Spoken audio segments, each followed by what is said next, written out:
The late David Bowie once said, "Time may change me, but I can't change time." Nothing was more clear than this weekend that Mr. Bowie was correct.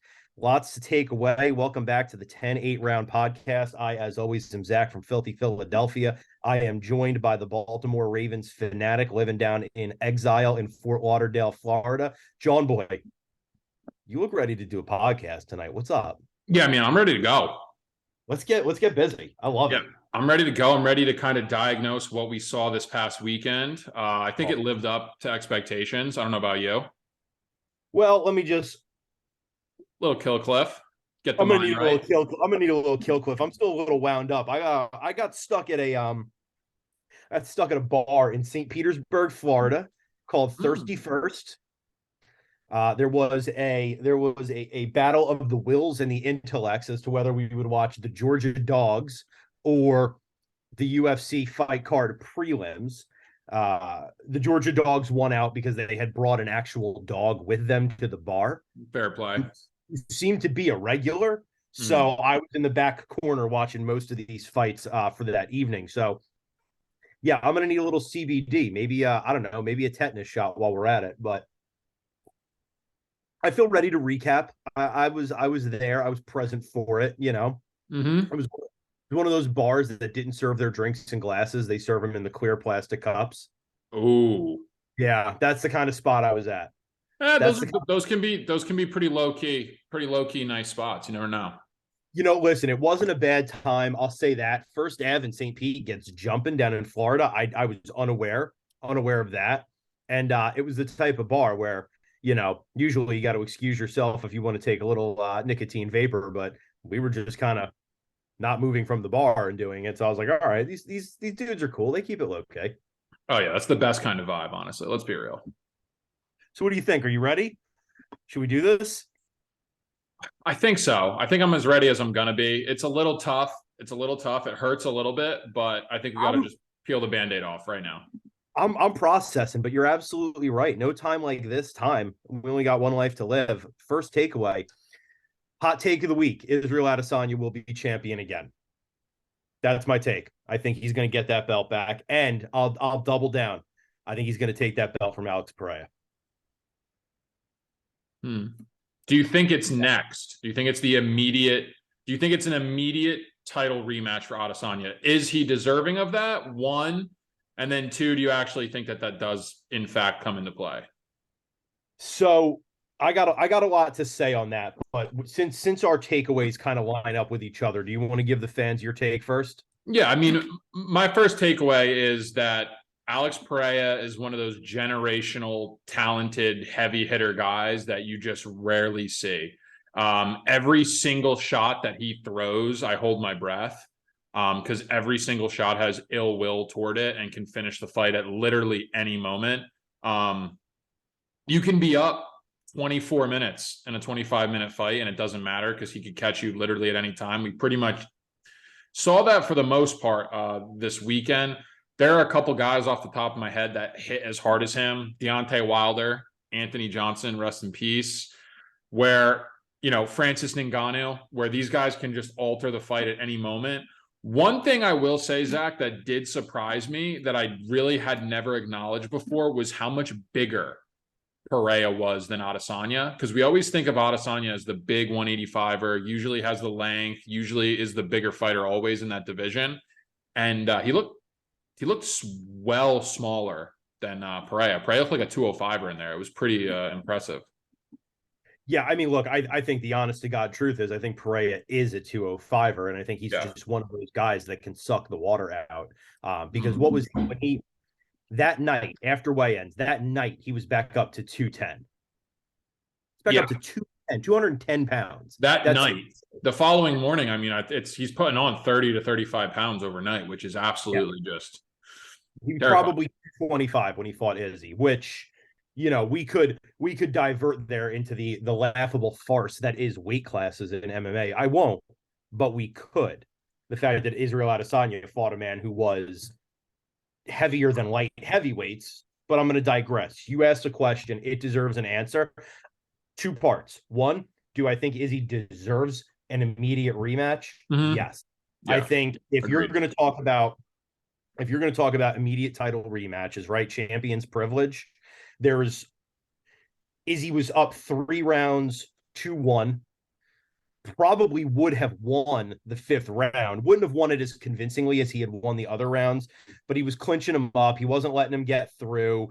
I think if you look at octagon control, if you look at the fact that he's the guy that had the belt around his waist, I think the judges would have given him the fifth round. I think Israel Adesanya would have won that fight 4 rounds to 1, and won it. I think in convincing fashion. Had Pereira absolutely wobbled at the end of the first, kind of loses the second. Pereira opens up a little bit, shows he's dangerous, takes Pereira down in the third. Mhm. Israel Adesanya's first takedown in the UFC, takes Pereira down, and then just fucking controls him, right? Looks, I'm not going to say at all good on the ground because neither of these guys is a ground fighter, but controlled him on the ground convincingly. There's no way for me to say that he doesn't deserve an immediate shot. He was winning, of a 25-minute fight. Israel Adesanya had won 21 minutes of it. Mhm. So I think, does he get it? I think he does. I don't think that there are enough threats at 185 right now. I don't think there are enough people chomping at the bit right now. I think Adesanya gets the immediate rematch. I think people are going to watch it. Yeah, and I agree with you. I think rightfully so. He should get it. Just how long his reign has been, just how close that fight was. It's similar to like the Usman situation. It's literally almost the exact same, where it's like you got to give this guy a rematch. He's been dominant for so long. It's interesting though. It's interesting because Alex Pereira lost a round to Andreas Michailidis in his Yep. debut in the UFC because he was wrestled. And it's interesting because at 185, those guys that are all trickled into the top 5 could pose an interesting threat. I'm talking, Marvin Vettori, Robert Whitaker. That's where those guys kind of have an edge against Pereira. So it'll be interesting what the UFC does there. If Izzy, I feel like Izzy's going to be ready though to accept the rematch, and I think that's the way the UFC wants it. I think that Pereira Adesanya 4, I guess it would be, could be one of the biggest fights in middleweight history. I completely agree. That I agree with everything that you said. I mean, number one, I completely agree with you that there are some interesting threats at 185. I think the reason Izzy gets the immediate rematch is those threats just don't sound as exciting. I don't think they sell quite like this rematch does. And a lot of people who wanted to see Izzy fall are talking 0-3 right now, 0-3 right now. But number one, their first fight, there was an argument that Izzy had won the fight. That was a close fight. Number two, the fight that Izzy gets knocked out by Pereira in, Izzy had wobbled him early on. And then number three, in a 5-round mixed martial arts fight, Izzy was, at times clowning this dude for 4 rounds. And then Pereira found the secret stuff. Grandpa Glover Teixeira whispered something in his ear. He comes in the 5th round, a changed man, and gets the stoppage. So there's just 0-3 does not tell an accurate portrayal of the battle that these two men have had. I mean, this is Clash of the Titans shit. That, let me ask you this. Do you think it was an early stoppage? Oof. In the moment, I did. And the reason why I'll say I thought it was early was it's a 5-round fight, right? It's gone to the 5th round. The opposing fighter who's taking the damage is up 3 rounds to 1. It's one of those things where there's a belt on the line. So if there is a time to indeed go out on your shield, this would be the exact moment that you would want the opportunity to do so. You even heard Adesanya in the post-fight presser say, "Bring back Steve Mazzagatti," because Mazzagati's famously known to just let fights go on until a guy goes unconscious. I thought it was a little bit early, but what I will say is, if Pereira does hit him again with one of those left hooks clean, that could be like a career trajectory changing shot. It's really, really tough to say. I don't hate the stoppage just for the reason that if he does land again, you're talking like tremendous damage where Izzy's going unconscious, really, really bad stuff. I'm a little bit torn there. I'm a little bit torn. I was torn as well, right? On one hand, you always want to say you kind of got to give him champion's privilege. If you're going to get the champ out of there, get him out of there. But on the other hand, you know, and you said Alex Pereira is a generational talent. I think so too, is Israel Adesanya. And I think this is a generational talent that we haven't seen the last of. I would hate for Izzy to get glass jaw-itis in the 5th round of this fight, and then we don't get any more Izzy.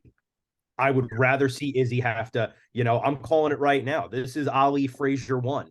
This is it, right? Ali's first loss was to Smoking Joe Frazier, gave him a 30-1 or 31-1 record, what had been 31-0. And Ali goes on a tear after that of wins and eventually avenges the loss to Joe Frazier 4 years later. Calling it right now. Adesanya Pereira, that's Ali Frazier 1. I think Adesanya comes back. I think he comes back a new man. If I was mapping it out, I'd probably have him move into Marcus Buchech's house for a year and just live in a favela down in Brazil and just absolutely, and then maybe spend a little time with Khabib's camp over there and learn a little Sambo and just absolutely come out with a new game plan. That's what I would do. But that being said, whatever he does, I think Izzy's going to be back. I think he'll have the strap again. I think he takes it from Pereira. Yeah, I mean, it's a phenomenal matchup. They bring the best out in each other. Pereira's style doesn't let Izzy coast, right? And that was kind of the thing that everybody hated about Izzy, was that he can stay to the outside and he can coast and just point, win a point fight. Pereira doesn't let you do that. He's too big. He hits way too hard and he's strong on the outside. So the style is great. It's just the one concern for me is if Pereira has to defend that belt one time in between Adesanya. I don't know. There's some favorable matchups at the top tiers of 185, more so than they would be against Adesanya. Who's your number one? Sean Shelby calls you up. McMaynard calls you up. John, we need you to schedule the 185. It ain't going to be Izzy. Who's fighting Pereira? Call it. The fight that I would want to see, to be honest with you, would be Khamzat Chimaev coming up to 185 pounds and just fighting for a title shot right off the rip. If I'm the UFC and I want to sell pay-per-views and I really want to either blow up Pereira or blow up Khamzat, it's one of those fights where you really can't go wrong. Who's deserving of it? Robert Whittaker, for sure. Is that the fight to make? I don't know. I would rather see Khamzat at 185 pounds. I think that would be just a sick fight to make. But yeah, it's hard to deny Whittaker that right. You know what I mean? Just how active and how his win streak, other than Adesanya, is second to none. Yeah, I think a sense of justice says that if it's not Izzy, it's got to be Bobby Knuckles. It's got to be. There's just no other way around it. You want to get to takeaways number 2? You want me to get down to it? Yeah, let's go for it. I'm going to say it right now. Takeaway number 2. Dustin Poirier is that dude. He is that dude. I mean, puts on a fight of the year candidate with Iron Michael Chandler, submits Michael Chandler, takes his back, chokes him out, gives an absolutely diamond caliber post-fight interview, and then every interview since then has been the same diamond caliber. If Dustin Poirier is not in your top 5 of favorite fighters, I can't fuck with you. I can't fuck with you. You watch that fight? Yeah, no, it was absolutely phenomenal. Got to give a little bit of credit to Muscle Milk Mike though as well. Oh my God. I mean, Poirier is out here just cutting the funniest fucking promos going. Muscle Milk Mike is hilarious, and I hope that sticks. Yeah, I mean, that's a banger, right? That was a banger of a fight. Chandler looked ready for blood early in round 1. Poirier almost gets a stop at the end of round 1. These guys just went back and forth until Poirier eventually gets that choke. I mean, that's just good old-fashioned family fun. What else can you say about that? Yeah, I mean, you got to also, like I was saying before, freaking Mike Chandler, man. His 5 fights in the UFC, first 5 fights might be the most exciting first 5 fights for any fighter ever, period. I will say that. So I think it was Cormier said this, and I made a mental note of it to talk about it here. He Mhm. said that Iron Mike's unwillingness to have boring fights is costing him wins. What are It's your it's thoughts? it's very similar to like the Justin Gaethje, right? Very, very similar, where it's like they want to be more entertaining than they do per se try and win the fight and game plan. I think that that's just naturally who both of those guys are, though. I think that there's just no other way to cut it. That's how they want to engage in battle. That's who they are. That's what makes them so special. Um, but I think they're onto something too, right? Like they're on the biggest pay-per-views of the year, regardless if they're winning. They're getting the fight of the night bonuses. They're getting paid. They're on the biggest pay-per-views. I mean, there is definitely something to it. That triangle of three guys, Gaethje, Poirier, and Chandler, I would watch any of them fight anybody, anytime, anywhere. Their fights against each other are probably the most entertaining fights I've ever seen. You could pull up any of them right now, and it would be just incredible. So, yeah, I would have to agree that it's definitely costing him some dubs, but I don't know if I'd necessarily change up what he's doing because I think he's killing it. Even if he's losing, I still think he's killing it. Yeah, I mean, look, at the end of the day, right? That's the name of the game. If you don't have that belt around your waist and you want people to watch you fight, you better have a fucking gimmick. You better have something, Yeah. and that was that was the career, right, of Cowboy Cerrone. I mean, here's a guy who never had UFC gold, but was beloved by fight fans because that dude would fight anytime, any place, anyone. Didn't matter if he got knocked out. He'll fight next week. He'll fight you in the parking lot. You guys can lock each other in his RV and fight each other in there. The dude would just fight anytime, any place. And Chandler, Poirier, Gaethje, all of these dudes are the same way. They will go out there and fight for your money. It doesn't matter who it is. If it's the bum of the month club, if it's a top five, if it's a title fight, these dudes will just go out there and give it everything they got. Yeah, I agree with DC, but agreement doesn't mean I would change it. Bless you. Thank you. There we go. Yeah, that's it. Better out than in, I always say. We're back, baby. All right, hit me with your second takeaway. What do you got? Not to like, celebrate too much. I know this isn't it's a decent win. It's a good win. Erin Blanchfield, man. She's really coming into form. She's somebody who I've been high on for a long time. I've touted her a bunch in the past. She just came out and she did exactly what she needed to do against Molly McCann. She took her down, mounted crucifix, and just made it look easy, man. She did exactly what she needed to do. She looked like the biggest favorite on the card, rightfully so. I think she's legit, man. I think that she, in the very not so distant future, is going to be challenging for a title shot and is going to be a serious contender. 23 years old, Zach. 23. She is 23, isn't she? 23. Yeah. No, I mean, listen, what can you say, right? I mean, she clearly knew Molly McCann's weaknesses. She clearly went out there with a game plan to exploit them. She took her down, crucifixed her, right? Yeah. Molly McCann base just straight jacketed to the ground, couldn't move, couldn't get out of anything that she had, and then just popped her on the head, bop, bop, bop, until a referee was like, I have to stop this. Like, I cannot in good conscience continue to let this go on. But she's viciously landing blows too, right? Like her ground and pound is nasty. It's not like an accumulation of shots. Like she's landing nasty shots where you're like, woo, this girl's feisty, dude. I like Erin Blanchfield a lot, man. Yeah, I like Erin a lot, and I think you're on to something when you say that she might be the next big thing. I think you could be right about that, and I hope you are right. A little new blood in women's MMA is always a good thing. So, Blanchfield, that gets a legit guy tag after that performance. That's a legit guy for sure. Get down to the third. Let's hear it. My third is less of a takeaway and more of a fucking gripe. The UFC didn't have to do it. They knew better than to do it. It was in Madison Square Garden. They could have just given Frankie Edgar a fucking soup can and let him go out on his shield. They didn't have to make him fight Chris Gutierrez and catch a knee to the fucking forehead like that. There was no reason for it. There's no fucking reason for it. This man is a legend. He's an absolute pioneer of the sport. He is truly one of the OGs of mixed martial arts. Yeah. They didn't have to do this. At least Chris Gutierrez is from Jersey, so it was like jersey on jersey. Does that make Yeah, it I any better? guess. I Does that guess. cushion the blow a little bit? It's like, oh, Jersey's out, but we're in with the New Jersey, maybe? I'll say this. I've met Chris Gutierrez. He's a really nice dude. He Yeah. really is. And Mhm. I'd love to see him like, build up some dubs. People were talking after he beat Frankie Edgar, like this was gonna open like the doors for him. I don't think that's true.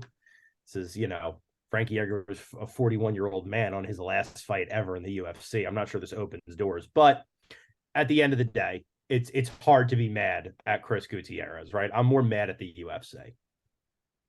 That's fair. That's it. I just Frankie could have gotten a dub, wrestled his way to a cool victory. We all would have felt good about it. I don't know what it is lately with my favorite fighters going out on losses. Cowboy Cerrone had to leave on a loss. I'm not enjoying this trend, man. I feel old. I feel scared of what's new. I'm angry. The music is too loud. Teenagers are disrespectful. I don't like it. That's how Well, I feel. to rub salt in the wound, I believe that we did have a little 10-8 bet for the Oh, last card. didn't we? We did, didn't we? Yeah, I Yep. guess your last takeaway is my $20, isn't it? It would be indeed. It would be. For those of you who don't remember, Wiley Zhang having a finish or KO still left up to decision by us. We're going to have to go back and really check the tape on that. If I said KO, if I said finish, if I said both. We won't get too much into the terminology, but Wiley Zhang, man, she did what she had to do. She made it look easy. I don't think that was a prototypical rear naked choke. That was just one girl being stronger than the other girl and seeing an opportunity and snatching it up, basically. But that's what Wiley Zhang can do. That's how kind of special she is, and that's what's going to separate her from the rest of the girls in the division. And yeah, Wiley Zhang, 115-pound champion of the world. There was, and I know you're going to raise an eyebrow at me. There was a moment in the first. Mm-hmm.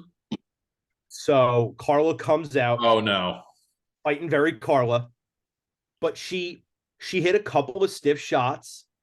okay. A couple connected, and I was like, okay, all right. I did notice Zhang in the pocket in a lot of exchanges in the pocket when it's like these in and out exchanges. She's a little bit stiff. Yeah. She does a lot better when she kind of has you in like those firefights like she did with Joanna, where it's just a constant barrage. Yeah. But like with the Roses, we see why she has issues with Rose, because in those quick little exchanges, she's a little bit flat-footed. And you're right. I did see Esparza. There were some like little openings in there, but that's really nitpicking. I mean, look, at the end of the day, the first round, Esparza then did roll her through on the takedown. They had a really crazy scramble. Esparza did roll her through, decided she couldn't do anything with the positioning and kind of let Wiley up. And then that was I don't know if she let Wiley up. I think Wiley just got up because she's so strong. She wasn't using form or anything to get up, right? She was just physically standing up because she was just the stronger individual, the stronger fighter. I think there's that big of a discrepancy in strength. Yeah, I mean, listen, Carla had some moments in the first where I thought, am I going to win this bet? Was I crazy like a fox in making this bet? But at the end of the day, I mean, Wiley is Wiley, right? Like that's just the way it is. I thought maybe Carla might have a little lightning in a bottle, but clearly not. And just so that the 10-8 fans know, we are men of our word. We are gentlemen, and this was a gentleman's bet. John Boy has been paid his $20. Appreciate it. There we go. It's the way it is. So we have a new segment. We're going to try it out. We're going to see if the fans like it. We're going to test it out and see if you guys agree with us. See if you agree with the takes and if we're being too harsh or not, really, is what it comes down to. That's it. So this is going to be called You're Dead to Me segment. So it can be, and John, you'll correct me if you disagree, but it can be anybody in the MMA world on any given week who has done something, whether it be inside the octagon, outside the octagon. For example, somebody throws a hand truck through a bus window and injures Michael Chiesa. somebody climbs in the octagon and loses a fight they should have won, whatever it may be. If the fuckery abounds to a level, we will pick one every week and say, you are dead to me. That's the new segment. John Boy, would you do the honors? Yeah, I'll take it away. If you get knocked out unconscious by a jab in your third straight knockout in a row in the UFC, it pains me to do this because I love Dominic Reyes. I was so high on Dom Reyes. We've talked about this before. We think he did beat John Jones and should have been the light heavyweight champion at one point in time. But dude, after fighters fight John Jones, they just never appear to be the same. And that is definitely the case for Reyes. He just didn't look good. He didn't look good in the ring, really. I thought that there was just like this weird energy about it. It pains me to do this, Zach, but the first fighter in the You're Dead to Me segment is going to be Dom Reyes. I don't think I can ride that train anymore. I can't take that. What I saw, I can't ride with that anymore, man. How do you feel about that? So you're saying Dominic Reyes, you're dead to me. I think so, man. I get it, man. And this is what we said last week. We said this was the fight that was going to answer the questions. Is Dom Reyes just having a bad day at the office, or is that chin really gone? And that chin's really gone. He's going out cold, man. He went out on a jab from Ryan Spann. I mean, out. This is a guy who arguably beat John Jones, and Ryan Spann just flatlined you with a jab. Yeah, dude. That's bad. Very bad. Go get yourself a color commentary job, maybe, or open a school or join forces with another retired fighter and run a school. Like, this ain't it anymore. School. This ain't it, dude. Open up an MMA school or something, a gym, but this ain't it. I don't want to watch Dominic Reyes get knocked out like that again. I don't want to see that. I was too high on him. I was too much of a fan to watch him do that to himself. Like, go get a job at the front desk, brother, because this ain't it. And that's the way it goes, man. The chin is a fickle beast. We've seen it a million times with a million fighters that we love. They get knocked out bad once, and all of a sudden, Cody Garbrandt, right? Cody Garbrandt was the hottest shit in the frying pan, and then that chin went on him, and now he's glass jaw Garbrandt, and that's just the way it goes, man. You hate to see it, but you know what the UFC is going to do here too, and we saw it already. We saw a case of this already on this exact card. They're going to give him a favorable matchup, right? Like they did with Dan Hooker this past card. Hooker, no chin. No chin. He's one of those guys that comes to mind where he's just taking a beating, and they give him a Claudio Puelles who's absolutely zero threat on the feet. They're going to match Reyes up with like Paul Craig, right? That's what they're going to do. There's no reason to drag Paul Craig into this and disparage Paul Craig every chance you get. Absolutely no hate there, but can you not see that matchup being made right now? I can absolutely see it, right? And the worst thing that could possibly happen is Dominic Reyes wins. And then they match him up with a Rakic or somebody like that, and it's just bad news. Yeah, and it's just night all over again. And now it's really bad, right? Now, now you've taken 4 knockouts. That's not good for the brain. No, I hate to say it, but I agree. Dominic Reyes, you're dead to me. All right. I'm going to say this. Okay. Drum roll. You put your fingers in a glove during an MMA fight. I get it. I understand it. It happens. You intentionally spit blood in somebody's mouth from top control. I love that. I'll watch it. I don't, listen, we could have a longer conversation about that. Mm-hmm. The gamesmanship involved. But you then fish hook a guy in the cage. You fish hook him. You put your whole hand in his mouth and pull. Michael Chandler, you're fucking dead to me. Because that shit is fucked. That's fucking harsh, man. You're dead to me. You have fish hook the diamond? No, I can't be a party to this. I can't have my name on that. Michael Chandler, you're dead to me. That's a little advantageous for me. That's a little bit steep. I don't know. Fucking guy fish hooked the diamond. Fish hooked him. Like, this is Gangs of New York. Like, it's the 1800s and they're having a row in the street. He fish hooked him. Who does that? It's bizarre. Hey man, it's a fist fight. I don't know. I can't Yeah, burn Michael exactly. It's Chandler. a fist fight. I cannot burn Michael Chandler. We're going to see a lot more of Michael Chandler, whether you want to or not. He's going to be the Oh, guy I who know. he might fight McGregor next. I I, think I he think might. I think honestly, I think that's going to be the matchup to make now. I think he's the favorite in Vegas for McGregor's next opponent. Maybe Diaz might be like a slight. Nobody fucking wants to see that again. Michael, you're going to see Michael Chandler a lot, man. That guy is fun, dude. I love Michael Oh, Chandler. I agree with everything you said, but the fact that he fish hooked Dustin the Diamond Poirier, you're dead to me. Wow. Dead to me. And I reserve the right to revisit that when they make the McGregor fight. Okay, But that's for fair. right now, Michael Chandler, you're fucking dead to me. John Boy, are there fights this weekend? Yes. Apparently, the Apex Arena has not closed their doors yet, and they are still holding fights, even post COVID. I guess. I guess we're gonna watch Derek the Black Beast Lewis do it in the Apex again, brother. Fun fact: Derek Lewis has never lost in the Apex Arena. And when he fights Sergey Spivak this weekend, do you think that holds, or do you think that's a nah? I think regression is coming. I Yeah. think his time is, if it's due, it's right now. Look, you want to give us an idea who you think the favorite is, and then we can get into it from there. I think Spivak is the favorite. He is. He's minus 190. Derek Lewis is plus 150. It's a 5-round fight. Yeah. The Apex Arena is smaller than the normal pay-per-view arena. It is a little bit smaller, so I don't know if that, there might be an inkling to why Derek Lewis has an advantage there. I think this is the time where Derek Lewis gets beat in the Apex Arena.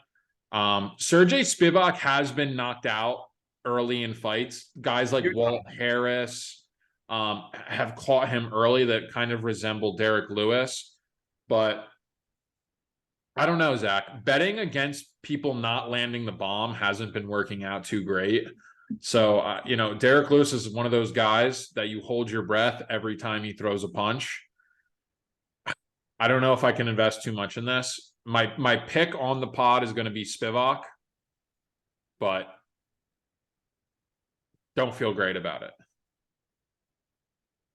Yeah, I'm kind of in the same boat as you are. I watched Derek Lewis's career, and I watch what his career has looked like lately. I think a lot of people have. I mean, it's hard to phrase, right? Because we've all had Derek Lewis figured out for quite a while. This is a man with a unique fighting style. None. He's going to go in there. He's going to throw bombs at you, and if one connects, it's a night time. You're going out because Derek Lewis is a monster of a man who hits like a fucking Mack truck. But if you have any other way to beat him, if you have any other abilities to avoid that, you're going to lose or you're going to win. Derek Lewis is going to lose. And now we're starting to see guys who are putting it together on the feet against him as well. Sergey Pavlovich stopped him. Tai Tuivasa stopped him. Cyril Gane stopped him.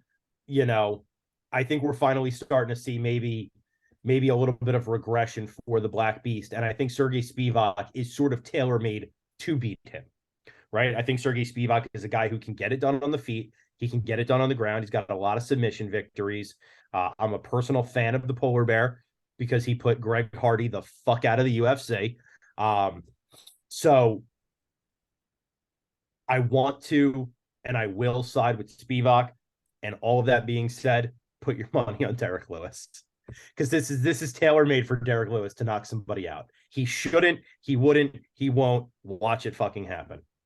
Yeah, no, right. That's kind of the variable that he is. Like when he fought Curtis Blades in the Apex Arena, that was one of those ones where like a guy is literally tailor-made to be your kryptonite in Curtis Blades. Like literally, if you could build a fighter to counter Derek Lewis, it would be Curtis Blades. And sure enough, Derek Lewis sleeps Curtis Blades in the second round. So it's just one of those variables with Derek Lewis is just you don't know what the fuck's going to happen. He could catch you at any moment, but I'm going to side with Spivak here. I think you nailed it when you said he's got more tools to get it done. Right, he could do this on the feet. He sure as hell has the advantage in the grappling department. Yeah, I think it's going to be a finish regardless, and I'm going to go Sergey Spivak. I think we're on the same page here. Yeah, I think that's going to be it. And look, who doesn't love Derek Lewis? We all love him. The guy's a fucking character. But and I'll say this, and this is maybe a hot take. As I look at the UFC heavyweight division right now, and I Mm-hmm. look at, we're really starting to see a return of the athletic, multi-talented UFC heavyweights, right? We're seeing a lot more wrestling, a lot more grappling, fights are going to the ground. Really interesting stuff is happening in the heavyweight division, and I want to see that continue. I like seeing the big boys who can grapple. I like seeing the big boys do jujitsu. I love seeing big boys wrestle. You know that. So Derek Lewis ain't that guy. He's not. He's dropping hands and he's throwing lefts and rights until something connects. And I think as the heavyweight division progresses, there becomes less and less of a need for Derek Lewis. Right. I don't want to see him derail somebody who's going to be an interesting heavyweight prospect because he caught a lucky right or a lucky left. I think it's time for the heavyweight division to move on. I think Sergey Spivak will be the one to move us a little bit closer to that end.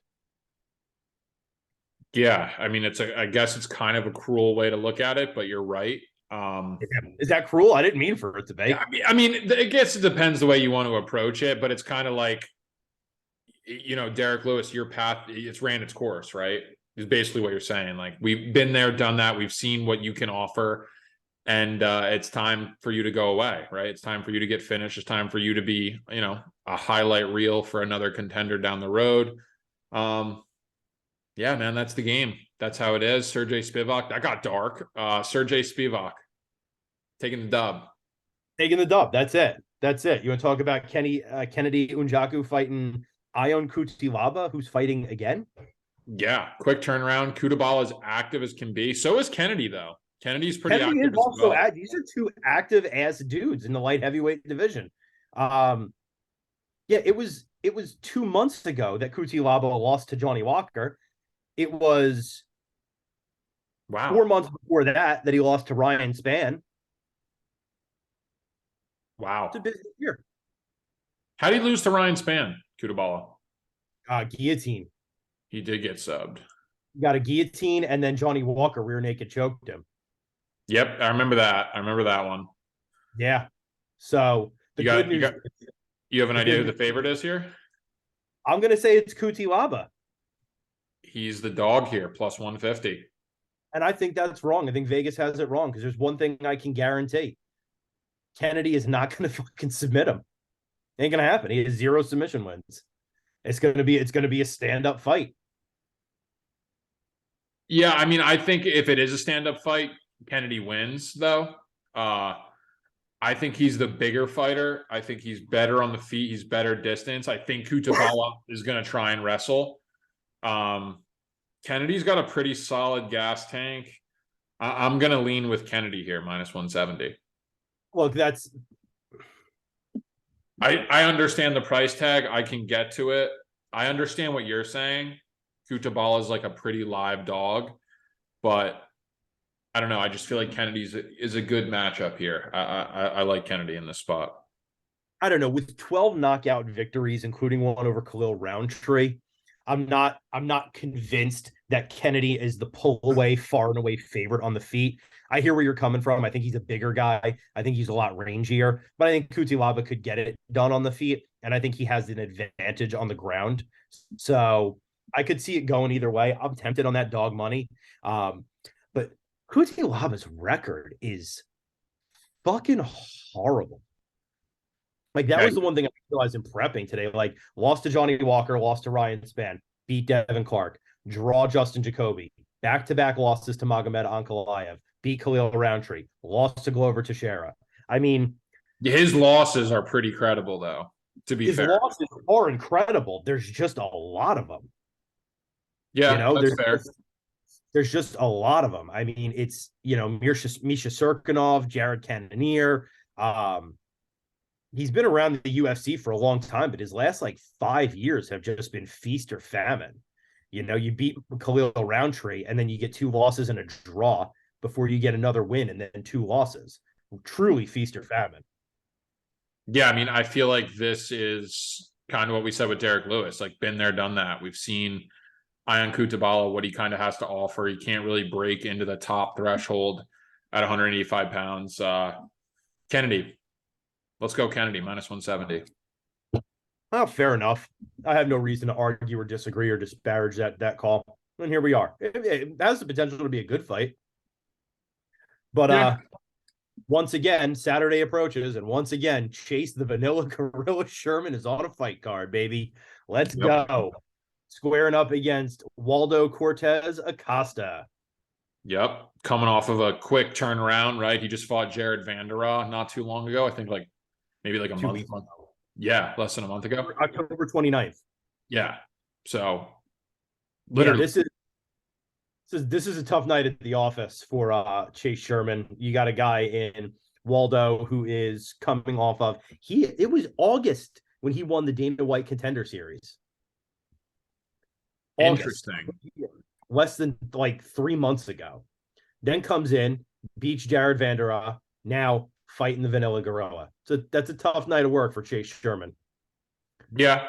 I'm going to guess Waldo's favorite. Yeah, I can't, it's actually not listed. I can't find it. But I know he is the favorite just from browsing before. I don't know the exact price tag, but it's somewhere around 3-1. I think he's like a minus 300 in that range, which I feel is acceptable. Hey man, I want every reason to have to root for Chase Sherman, but this is just, I draw the line here. Not me. Really? I go with my heart, John. You go with your head. I go with my heart. Wow. You're the brain of this podcast, and I'm the heart of this podcast. Wow. I'm the emotional pull. Oof. Vanilla Gorilla, max bet. Take it. Dude, I mean, I'll get hyped for it and I'll watch it and I'll root for him, but it's one of those ones where you got to expect the worst, man. Hope for the best, but I know. I just keep hoping that like the ghost of Christmas past will like visit Chase Sherman in his sleep and give him the secret to winning these fights. I don't know if it's gonna happen. I know, man. It's tough. It is. I like the dude. You know, I really do like him. I don't know. You want to talk about Andre Fialho taking on Muslim Sakalov?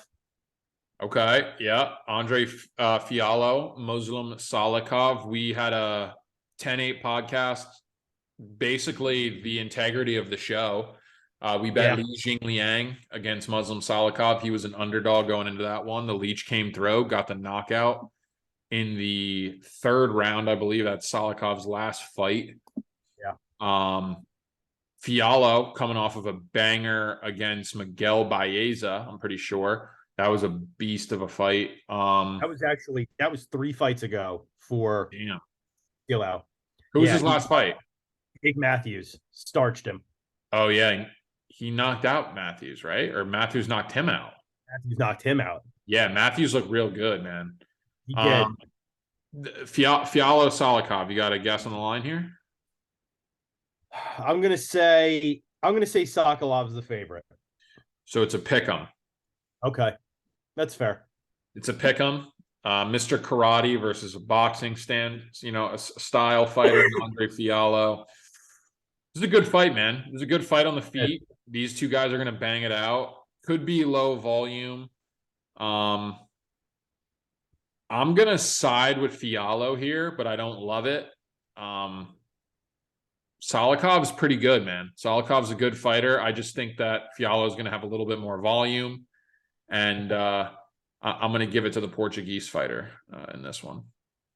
Yeah, I think that's fair. I think I'm with you on that one, especially after watching him fight the Leech. I mean, I think that the win is there for Fialho if he wants it, so he's just going to have to go out and get it. Who else you want to talk about on this card? Jack Della Maddalena. I don't know how to say the last name clearly. Maddalena. He's a dog. Is he? Yeah. Against Danny Roberts? Oh, no. He's a favorite. But when they give him an extra, he got that dog.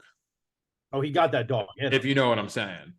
Let's not make any mistake. He got that dog in him. Yeah, he's I'm pretty sure he's the biggest favorite on the card, minus 485 against Danny Roberts, who's like a pretty decent opponent. Not the best, but definitely is going to bring it every single time he steps in there. I think this Jack fellow is going to be a legitimate guy down the road, and we got to remember that name, however it is. Yeah, I'm a big fan of Jack Della Maddalena. I have been for a while. Yeah. He's a tough dude, fights for your money, finishes fights, a lot of them. He's got 3 fights in the UFC, all of them wins, 2 of them knockouts. Yeah, I think Danny Roberts is a good step up for him. It's not a huge step up, but I think it's a step in the right direction. Yeah, I'm rocking with Jack here. Yeah, no, same. I think that after he wins this one, he's going to get somebody pretty legitimate, and we're going to kind of see this could be really his coming out party. Exactly. Where he can really make a name for himself. So look for him to make an impression this card. And not because I want to talk about this, because I feel like we have to talk about it, but notable fanboy of Ricky Tercio. Ricky Tercio. He's fighting. We got Pretty Ricky. Pretty Ricky is on the scene. They picked somebody out, like they selected a fan to fight him, Kevin Natividad, trying to get the UFC, the Ultimate Fighter, back on the map. You got Brady Highstand as well. He is also on this card. I believe he fought Ricky. We don't have a bet about Brady Highstand, do we? No, we don't. He was who fought Ricky Tercio in the final, correct? I believe so, yeah. Yep. Very close fight. It was a split decision. Yeah, man. You think your boy Pretty Ricky's the favorite here?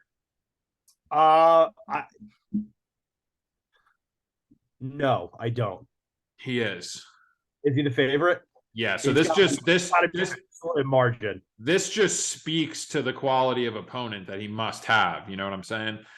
Ricky Tercio minus 155, Kevin Natividad plus 135. Ricky Tercio is just an automatic fade for me. So I literally do not need to even look at the opponent's record. I don't even have to look at the opponent, period. It's just a max bet. If you're going to give me plus money, anybody in the world against Ricky Tercio, I'm going to take that bet. So Kevin Natividad, bet of the card for me. That's the bet of the card for you. Yeah, no, it's a max bet. I don't even need to look at it. Well, I'll tell you what, if Ricky Tercios loses to Kevin Natividad and gives Kevin his first win in the UFC, I've got an automatic "you're dead to me" for next week. Automatic. We do have a pre-existing bet for the fans of the 10A podcast. What was it? Was it a crisp $100 bill that he does not enter the top 15? It was a crisp $100 bill that Ricky Tercios would or would not enter the top 15 in the UFC. Okay.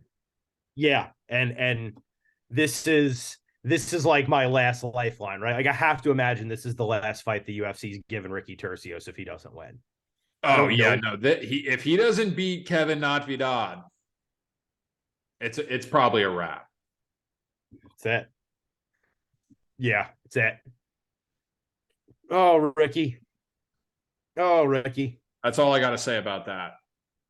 I thought, and I stand by the logic, if not the fighter, that it's those weird styles that end up having these kind of good runs in the UFC. Not that they ever become champion or anything, but these guys with these awkward styles, they end up having these kind of weird runs.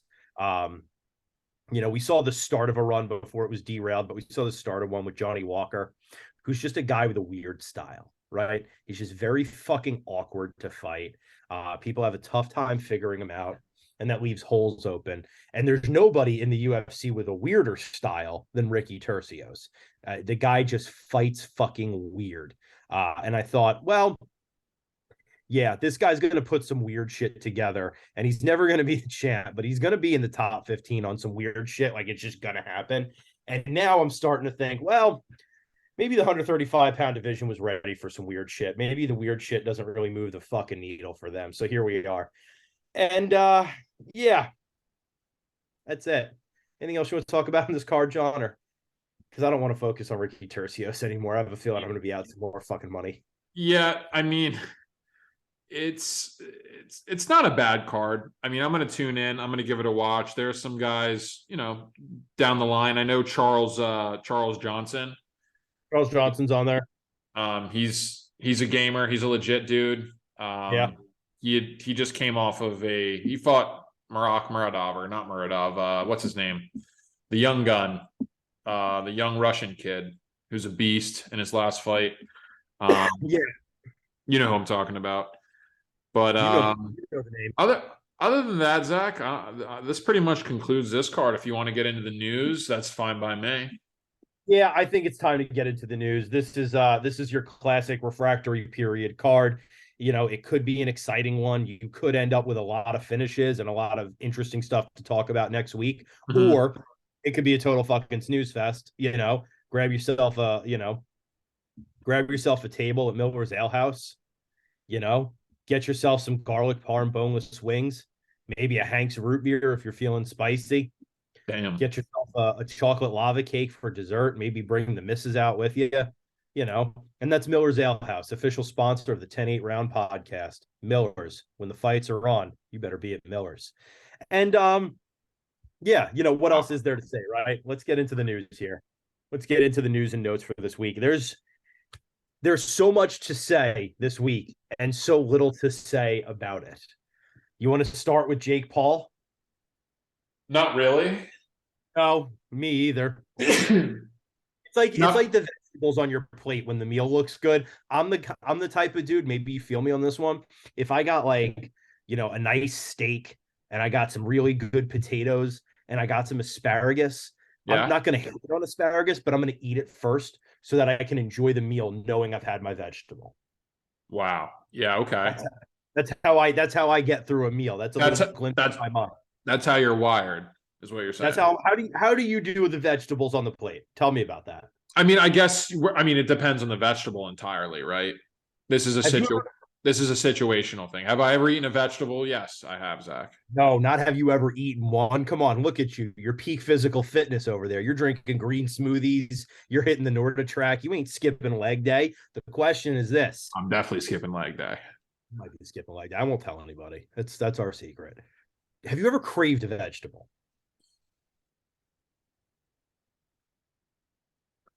A vegetable with like seasoning on it. Does that make sense? So like probably not. It makes sense, but look, Christmas. My mom, actually, yeah. Hurricane Kara, she's gonna throw down some Brussels sprouts with a little maple glaze. She'll rock a little bacon, and they're delicious. I'm gonna eat 2 servings, but I've never craved a vegetable. Do you know what I mean? I've never been like, damn, I could go for Brussels sprouts and nothing else right now. Yeah, I mean, in their lonesome, just like straight Brussels sprouts, probably not. No, but I will say I have craved a vegetable before. I could go for some broccoli sometimes. Fair enough. Something like that. Green beans. Now that we got the Thanksgiving in the mix, I'll talk green beans. I'm a green beans guy. Doesn't happen often. The craving doesn't come often, but it's happened once in a blue moon. That's fair. I'll tell you what. I'd rather eat nothing but vegetables for a year than have to talk about fucking Jake Paul, but here we are. Yeah, Jake Paul, Fury's father. Yep. John Fury, I believe. Almost fought the patriarch of the Fury family. I don't know. And Papa Fury wanted that smoke. He was ready. Yeah, I don't know what fucking weird alpha move he was trying to pull there. Running with his shirtless in the fucking boxing ring after Tommy Fury's like 4-round exhibition that he missed weight by like 8 pounds. It's an absolute shit show, the Jake Paul scene, I feel like right now. Like, I feel like that had its flair and it had its buildup, but it's starting to really fade unless he fights somebody who's like legitimate. Fight Tommy Fury. Yeah, I don't know. Tommy Fury's not that good. I mean, he's not that good, but he's at least a boxer. I just don't think that they're going to make that fight happen because Tommy Fury knows he can't win that fight, and it's just going to be a detriment to the Fury name, and the Fury family will just not allow for that fight to come into existence just because. I just want Jake Paul to fight a boxer. Have him fight like Wilder. Deontay Wilder? Yeah, like a 200, like somebody that's like 200 pounds. You want to fight Deontay Wilder? Isn't that like, I mean, I'm not a lawyer, but I think you could go to jail if you make that fight. That's terrible. And I hate Jake Paul, but I don't know that I want to see the man die in the ring.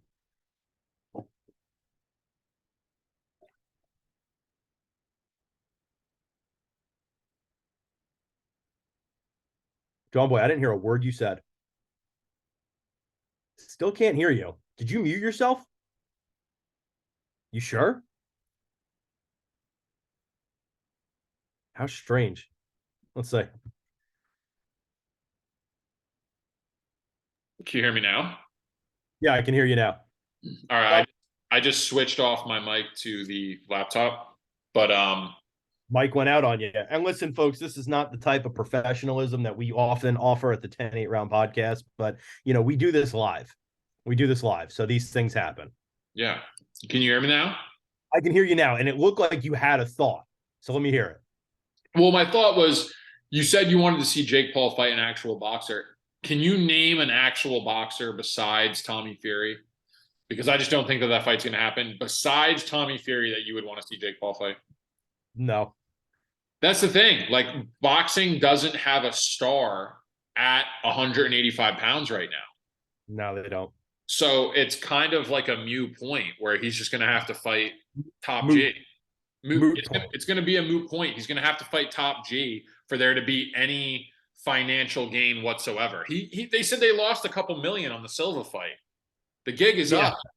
Yeah, the jig is up. And I couldn't agree more.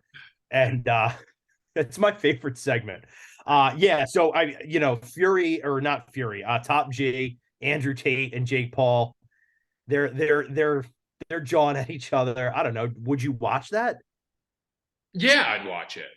Well, I know you're a Top G guy, so I believe that. No, see, this is where this is how rumors start. This is where shit gets taken out of context. But yeah, suddenly we're banned from YouTube. Yeah, long story short, yeah, I would watch that fight. I would watch it only to see if somebody loosened the lights above them to come crashing down on the ring. Holy shit. What? That's an honest feeling that I have about that fight. I don't want to fucking see that shit. You have to pick a winner, though. I have to pick a winner. You have to. And this is who I would root for. This is from just a character, just in your heart. If you had to pick a winner right now, Jake Paul. Yeah, I don't know why that took so long for you because. Yeah, it's Jake Paul. Okay. That's fair. I think he would win that fight too. Yeah, it's fair. Do you want to get to a little bit more lighthearted news? Did you see the announcement, the big MMA announcement of the week? Mackenzie Dern has confirmed her relationship status has changed to single. Yeah, she actually made a story about it.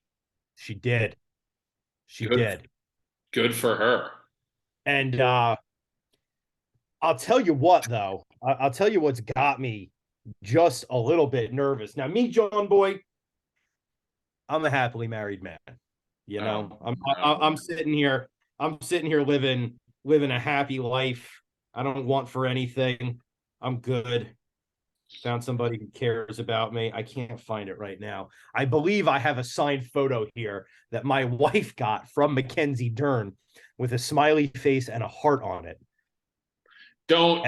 Let's not pretend you don't know where that photo is. Listen, if I know where that photo is, it's locked in a vault somewhere because I don't want it getting out.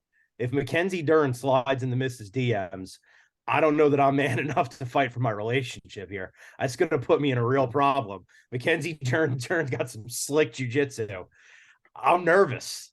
I'm nervous. I'm going to be honest. I'm nervous. That's fair. I would be as well. Good for Mackenzie Dern, man. Are you going to slide in the DMs? Tell me the truth. No, dude. She's she's a cool person. We'll just leave it at that. She's burned me in the past, Zach. You don't go down a road that you've been burned, you know? Good advice. Yeah. That's good advice. Yeah, And I hope that's what we offer here at the 10-8 round. we offer sound therapeutic life advice. We are your life coaches. Accept that. If you listen to this show, you have accepted us as your life coaches, and you're fucked. Yeah, You're if you've gotten absolutely this fucked. far, that's fair. You're completely fucked. And speaking of completely fucked, did you see Luke Rockhold tweeted out, "I'll be back"? Yeah, dude, that's not No, good. stop that Like, right now. no, like honestly, like this is a problem. Like I shouldn't be laughing about this because this literally shouldn't happen. Like this is very serious. Luke Rockhold should not fight again. Yeah, no, I don't want to see that. People just get that itch, right? The fighters, they see a fight, they see the Madison Square Garden, the fucking roof getting blown off the place. The Yep. feelings all come back to them, but it's like, dude, it's Yeah. over. It's over. Mail it in. The dream's over. Yeah, that's it. Leave it alone. Leave it Yeah. alone. Just He let it he go. he went out great. He went out he went out perfectly. You could not have imagined a better way to exit on a loss than what Luke Rockhold did. Leave it in the past. There's no reason to come back at 185 pounds. Who's he gonna fight? Fucking Pereira? Right. Yeah, that's gonna go well. No one Speaking needs to see of that. dying in the ring, No one needs God to see help that. us. Speaking of people who might be hanging it up, Brad Riddell taking a little step away. That's a Yeah. shame. That's a Yep. shame. Saying that his heart's not all there. That's good though. I mean, it's good to see a guy know when it's time to stop, right? That's it. He didn't take too much damage. It was a sub from Moicano. You know, he has taken a decent amount of damage though in the fights previous to that. The Dober fight being one of them. But good for Brad Riddell. You know, he'll be a That's coach it. at City Kickboxing. He'll be fine, right? He was Izzy's coach, boxing coach and stuff like that. So, Yeah. you know, Sad because I liked Brad Riddell. I think he yeah, was a fun fighter, but at the end of the day, if you're a fan of this sport long enough, you start to recognize that a guy who steps away because his heart's not in it is a net gain over a guy who fights when his heart's not in it and takes some real damage. yeah, So, well, we've had our fun tonight. We've had our laughs tonight. I have no idea what the feedback on this show will be from the fans. But probably worth ending it on a bit of a somber note, and probably acknowledging the passing of Anthony Rumble Johnson. That's a shame. Apparently, he had been sick for quite a while. He did pass away on Sunday morning, I believe, from a long illness. Hell of a tough guy, hell of a tough fighter. That's a loss for the MMA community. yeah, man. 38 years young. That's tough to see, man. A legend of the game. Yeah. Tough to hear that. Yeah, it's a tough one to hear. It sucks to hear that. Obviously Rumble had gone on to Bellator. If I'm not mistaken, he had actually retired first, right? Like he had hung it up and then went to Bellator. Yeah, and then he was supposed to fight his last fight. He was supposed to fight Yoel Romero, and Yoel Romero pulled out of the fight. Yeah, he fought Jose Barros not this year, last year, May of 2021. He fought Jose Barros, And he knocked him out. knocked him out in the second round. Got He a win. almost got he overcame a ton of adversity because I remember he almost got knocked out actually in the first round. Mm-hmm. Yeah, that's crazy, man. That's crazy. I mean, He chose not to really tell anybody. Kind of kept it in the dark. Um, yeah, man, that's a tough one to hear. yeah, had wins over, I mean, a who's who, right? Had a win over Glover Teixeira, Ryan Bader, Jimmy Manoa, Alexander Gustafsson, Big Nog, Phil Davis, Andrei Arlovsky, and that was just the recent history. Actually made his UFC debut in 2007, had a run until losing to Vitor Belfort, went to XFL, World Series of Fighting, came back to the UFC, had a long and illustrious career. So, RIP Anthony Rumble Johnson. What else can you say? Agreed, man. That's it. John Boy, anything else you need to talk about this week? Anything else you got to get off your chest? I think that just about wraps it up. I guess there's only one thing left to do. Although the 10-8 podcast does want to send its best wishes and its good luck to Sandy Bang Bang Chang, fighting this weekend on Art of War. Sandy, we love you. We're pulling for you. Get that dub. And if there's nothing else, folks, call your mother. Tell you love her, because we out. Peace.